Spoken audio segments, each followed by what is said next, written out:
बलात्कार हमारे कथित सभ्य समाज का एक बेहद आम सा शब्द, या यूं कहें जिसका हम सदियों पहले नॉर्मलाइजेशन कर चुके हैं। उस पर ये कि बलात्कार पीड़िता के बारे में हमारे देश के जिम्मेदार लोग ऐसे ऐसे बयान देते हैं कि जिन पर सिर्फ शर्मिंदा नहीं हुआ जा सकता। ये जिम्मेदार लोग ये क्यों नहीं बताते कि हम अब तक ऐसा सिस्टम तैयार क्यों नहीं कर पाए हैं जहां पर रात में भी निकलना किसी भी महिला के लिए सुरक्षित हो। क्यों इन उच्च पदों पर आसीन लोग सुरक्षित समाज बनाने की बजाय महिला को क्या करना चाहिए, क्या पहनना चाहिए जैसे बयान देते हैं, और ये बयान किस तरह से किसी हिंसा को पोषित कर सकते हैं, जानने के लिए देखते रहिए ये शो।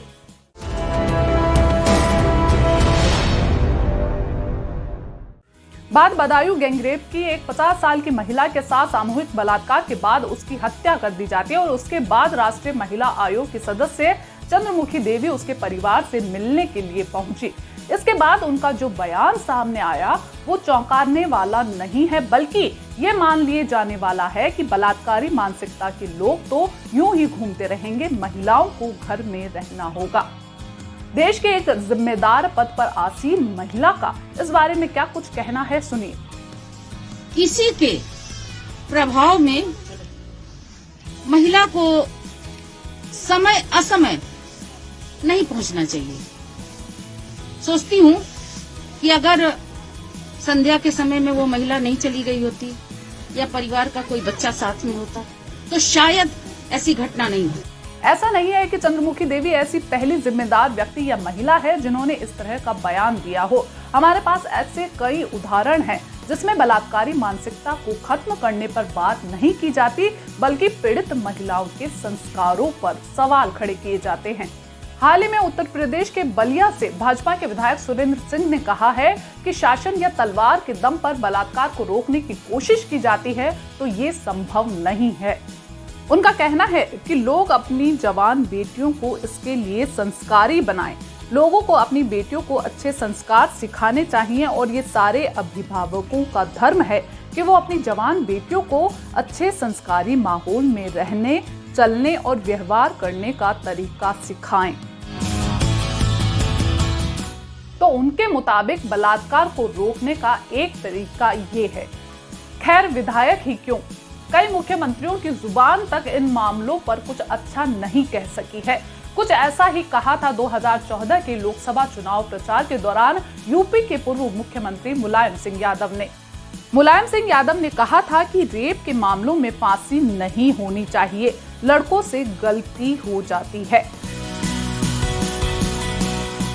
खैर, फांसी होना या ना होना, इससे बलात्कार रोके जा सकते हैं या नहीं, ये अलग बहस है, लेकिन जिम्मेदारों के बयान यहीं नहीं रुकते, इससे भी आगे हैं। साल 2018 में हरियाणा के मुख्यमंत्री मनोहर लाल खट्टर ने बलात्कार को लेकर विवादित बयान दिया था। उन्होंने बलात्कार के लिए सीधे तौर पर लड़कियों को ही जिम्मेदार ठहरा दिया। मनोहर लाल खट्टर ने कहा कि रेप की घटनाएं बढ़ी नहीं है, पहले भी ऐसी घटनाएं होती थी। चिंता की बात तो यह है कि रेप और छेड़छाड़ की घटनाएं 80 से 90% तक जानकारों के बीच में होती है और लड़का लड़की एक दूसरे को जानते हैं, काफी समय तक साथ घूमते हैं और एक दिन कुछ गड़बड़ हो गई तो दूसरे दिन लड़की FIR दर्ज करवा देती है कि इसने मेरे साथ रेप किया।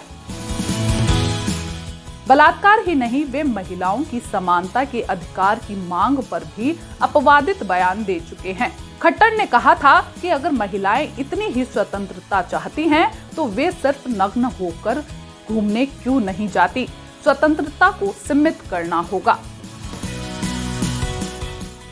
यह भी एक दुर्भाग्य की ही बात है कि महिलाओं की निजी स्वतंत्रता को उनके कपड़ों से ही आंका जाता है। ऐसे कई और बयान हैं। अगले बयान पर आते हैं। 9 जून 2019 को उत्तर प्रदेश में योगी सरकार में मंत्री उपेंद्र तिवारी ने रेप के बढ़ते मामलों पर कहा था कि रेप का नेचर होता है। अगर नाबालिग लड़की के साथ रेप हुआ है तो उसको हम रेप मानेंगे, लेकिन महिला विवाहित है, उम्र 30 से 35 साल है तो ऐसे रेप का अलग नेचर है, इसमें प्रेम का प्रपंच होता है। हालांकि कई नेता तो ये मान चुके हैं कि बलात्कार एक ऐसा अपराध है जिसे कभी नहीं रोका जा सकता, जिसे कभी खत्म नहीं किया जा सकता। यानी इन नेताओं के मुताबिक हम महिलाओं को सुरक्षित समाज देने में नाकाम साबित हुए हैं। हम ऐसे समाज की कल्पना नहीं कर सकते जहां पर बलात्कार हो ही नहीं। राजस्थान में भाजपा नेता कालीचरण सराफ ने जुलाई 2019 में जयपुर में 7 साल की बच्चे से बलात्कार के बाद कहा था कि बलात्कार एक ऐसी चीज है जो कभी नहीं रुक सकती। और इसी तरह नेता कैलाश विजयवर्गीय कहते हैं कि मर्यादा का उल्लंघन होता है तो सीता हरण हो जाता है। लक्ष्मण रेखा हर व्यक्ति की खींची गई है, उस लक्ष्मण रेखा को कोई भी पार करेगा तो रावण सामने खड़ा है। तो सीता यानी महिलाओं को सीमाओं में रहना है ताकि वे ऐसे हादसों की शिकार ना हो। तो ऐसे संस्कारों और सीता हरण जैसे बयानों के बीच एक अरसे से देश में महिलाओं को सेल्फ डिफेंस ट्रेनिंग देने की मुहिम चलाई जा रही है। सरकारी संस्थाओं के साथ साथ कई वॉलंटियर संस्थाएं भी महिलाओं को सेल्फ डिफेंस सिखा रही हैं ताकि वो किसी भी तरह की अप्रिय घटना से बच सके। लेकिन आज तक क्या ऐसा कोई अभियान चलाया गया कि बलात्कारी मानसिकता ही खत्म हो जाए? क्या कभी बेटों को ये सिखाया गया कि महिलाओं के प्रति किसी भी तरह की हिंसा उनका अधिकार नहीं है, वे महिलाओं का सम्मान करना सीखे? देश में ऐसी कोई नीति आज तक नहीं बनी जिसमें दावा किया जा सके कि लड़कियों को सेल्फ डिफेंस सीखने की जरूरत नहीं। हम उन्हें ऐसा सुरक्षित वास्तविक सभ्य समाज देंगे जहां उनके साथ बलात्कार जैसा विभत्स कृत्य नहीं होगा। ऐसे कल्पना फिलहाल के लिए तो हम नहीं कर सकते, क्योंकि इस लोकतंत्र में नीति नियामक जो नेता और मंत्री हैं वो खुद ऐसे बयान देते हैं कि महिलाएं खुद को और ज्यादा असुरक्षित महसूस करती हैं। हर साल देश में बलात्कार के जो आंकड़े जारी होते हैं वो भी इन लोगों को नहीं डराते, जबकि एनसीआरबी 2019 की डेटा ये कहते हैं कि देश में हर 17 मिनट में एक बलात्कार होता है।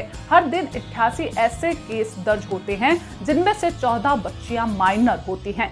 ये शो आपको कैसा लगा और यहाँ पर किस तरह के मुद्दों को उठाया जाना चाहिए, कमेंट बॉक्स में जरूर लिखें।